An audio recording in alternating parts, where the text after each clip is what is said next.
We're here at St. Peter's Cathedral Basilica in London on this Sunday afternoon, where dozens of people have gathered to remember the 215 children whose remains were found on the site of a former residential school in Kamloops BC. Well, my father was a residential school survivor, so I didn't think it was going to be emotional coming here, but from the time that you hear it, it's not just the children that suffered through residential school, it's the generations after. Because I'm a first generation. My father went to residential school. So I've seen the impacts.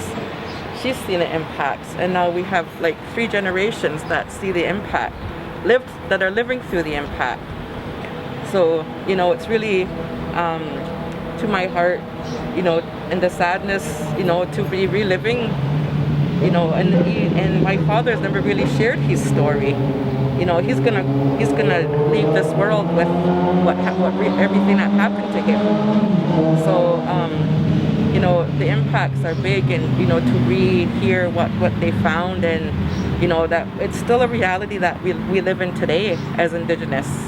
With what came from it. So one individual, it's affected many. So that's why I'm here today to show my support for the lives that have been lost. And it really resonated with me today that he's a survivor. He could have been he couldn't have survived. So to be a survivor through residential school, that's a really big thing for that I'm just reflecting on today. We've known, when you hear those personal stories of what they went through, that trauma and that everything that they went through, I don't think there was one school that didn't do that. I mean, we're seeing it. How can we not acknowledge it? It's about time to acknowledge the truth of what really happened, because we're still here. We can't deny it. The government in Canada can't deny it anymore, and that really really hurts, because we live. This is our country, and truth and reconciliation. It's you always hear that in media or whatever. The government isn't. What are they acknowledging?